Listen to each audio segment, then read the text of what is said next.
तुम्ही रोज YouTube वरती पाहताय, ऍड्स मध्ये पाहताय की 5,000ची एसआयपी करा आणि 10 कोटी कमवा, 10,000ची एसआयपी करा आणि 10 कोटी कमवा.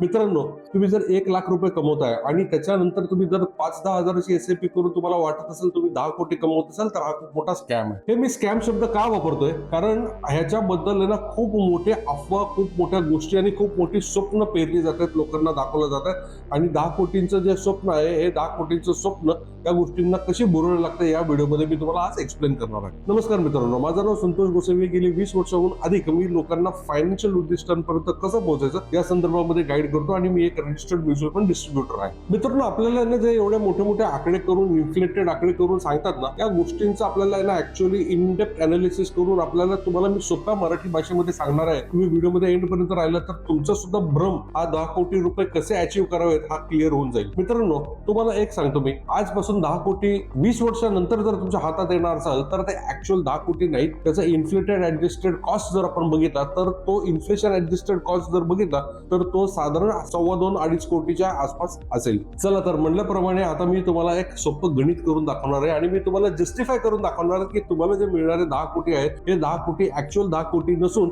या गोष्टींना बुरळ का लागली आहे, तुम्हाला हे का समजा असं 10 कोटीचं स्वप्न दाखवण्यात येतं ह्याबद्दल आपण समजूया. मित्रांनो, तुम्हाला तुमचे जे 10 कोटी आहेत ह्या 10 कोटी तुम्हाला मिळण्यापासून जे गोष्टी थांबवत आहेत हे 3 चोरांपासून तुम्हाला सावध राहायचं आहे. सावध राहायचं म्हणजे कसं आहे की हे शब्दशः अर्थावरती जाऊ नका, हे अगदी तुमचे पैसे घेऊन जाणार असं नाही, पण तुम्हाला या 3 गोष्टींपासून तुम्हाला तुमचे पैसे प्रोटेक्ट करणं फार गरजेचं आहे. तुमच्याकडे 10 कोटी 20 वर्षांनंतर मिळून सुद्धा तुमच्या हातामध्ये 10 कोटी का राहणार नाहीत आणि तुमचे हे 10 कोटी कोणते 3 चोर तुमच्यापासून पळून लांब नेतात हे आपण आता पाहूया. तर सगळ्यात पहिले आहे महागाई, आपण त्याला इन्फ्लेशन म्हणतो. आजच्या 1 कोटीत जे घर येतं तेच घर तुम्ही 20 वर्षांनंतर किमान 5 कोटीला घ्याल, म्हणजेच 20 वर्षांनंतरच्या 10 कोटींची ताकद आजच्या फक्त 2.5 कोटी इतकीच उरेल. तुम्ही श्रीमंत झालात का की महागाईने तुम्हाला मागं टाकलं? Number 2, tax.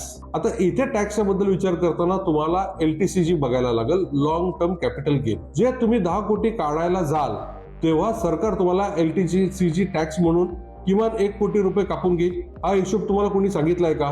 तिसरा, एक्सपेन्स रेशो, म्हणजे ते म्युच्युअल फंडच्या गुंतवणुकीमध्ये जे फीज असतात त्याला आपण एक्सपेन्स रेशो म्हणतो. तुम्ही 1.5% सरासरी फी देताय. वाटते छोटी रक्कम आहे, पण 20 वर्षांचं चक्रवाढ व्याज ही फी तुमच्या एकूण नफ्यातनं 1.5 ते 2 कोटी परत कमी करते. तर या 3 गोष्टी पाहिल्यानंतर आता 10 कोटी हा एक फक्त आकडाच उरेल आणि 20 वर्षानंतर ऍक्च्युअल तुमच्या पदरी काय पडेल हे तुम्ही मला कमेंटद्वारे कळवा. आता हे बघितल्यानंतर आपल्याला आता पाहायचं आहे की खरंच जर आपल्याला 10 कोटी अचीव्ह करायचे असेल तर त्याचे मार्ग काय आहेत. माझ्या मित्रांनो, जर तुम्ही आज सुद्धा 1,00,000 रुपये त्याहून अधिक कमवत असाल तर तुम्हाला आतापर्यंत जे नॉर्मल एसआयपी तुम्ही करत असाल ना, या सगळ्या एसआयपी तुम्हाला आता थांबवायला लागतील आणि तुम्हाला मार्ग पत्तावा लागेल. तो स्टेप नंबर 1 त्याला आपण म्हणतो स्टेप अप एसआयपी. तुमची जी काही एसआयपी अमाऊंट आहे या एसआयपी अमाऊंटला तुम्हाला दर वर्षाला, तुमची जी दर महिन्याची अमाऊंट आहे याला दर वर्षाला तुम्हाला एकदा स्टेप अप करावा लागेल. तो कमीत कमी 10 ते 15% जर तुम्ही स्टेप अप केला आणि 10 ते 15 वर्षांची टेन्युअर जर ठेवली तर तुम्हाला तो रस्ता थोडासा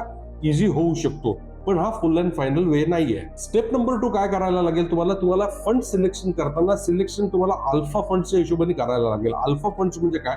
जे इंडेक्सला सुद्धा बीट करतात. कारण जर त्या फंड्सनी तुमच्या इंडेक्सला बीट केलं आणि बेंचमार्कला जर बीट केलं आणि 1% सुद्धा जर त्यांनी जास्त बेंचमार्कला बीट करून जर तुमची कमाई करून दिली तरी तुमचं मार्ग बऱ्यापैकी मोकळा होऊन जातो. आणि सगळ्यात महत्वाचं म्हणजे स्टेप नंबर 3 आपण ज्याला म्हणतो की स्वतः डॉक्टर बनणं बंद करा, म्हणजे तज्ञांचा सल्ला घ्या. तुम्ही पाहिलंय का कुठलाही डॉक्टर स्वतःचा हातपाय दुखत असेल किंवा काय तर स्वतःच औषधं घेतो किंवा स्वतः ऑपरेशन करतो? तर तसं करणं बंद करा. तर मित्रांनो, आतापर्यंत जे काही तुम्ही इन्व्हेस्टमेंट केली असेल आणि तुमचं खरं जर उद्दिष्ट 10 कोटींपर्यंतचं जर असेल तर तुमच्या आतापर्यंत केलेल्या इन्व्हेस्टमेंट याचं नक्की तुम्ही आधी ऑडिट करून घ्या. मित्रांनो, तुम्हाला एक सांगतो मी, मार्केटमधनं 10 कोटी रुपये कमवणं सोपं आहे, पण हा प्रॉपर कॅल्क्युलेशन आणि डीप स्टडीचा विषय आहे. तुम्ही कुठलेही रँडम फंड्स आणि कुठलेही न्यूज चॅनल्स, कुठलेही मोबाईल ऍप्स, कुठल्याही मित्राचे सजेशन घेऊन तुम्ही जर इन्व्हेस्टमेंट करत राहिलात तर तुम्ही कधी त्या 10 कोटीच्या स्वप्नांपर्यंत पोहोचू शकत नाही आणि तुमचं स्वप्न हे संपुष्टात आल्याशिवाय राहणार नाही. तुम्हाला जर माझ्याकडनं तुमचा पोर्टफोलिओ रिव्ह्यू करून घ्यायचं असेल किंवा आमची मत हवी असेल किंवा तुमच्या एक्झिस्टिंग इन्व्हेस्टमेंटच्या बद्दल एक ऑडिट करून घ्यायचं असेल तर तुम्ही माझ्याबरोबर दिलेल्या लिंकवर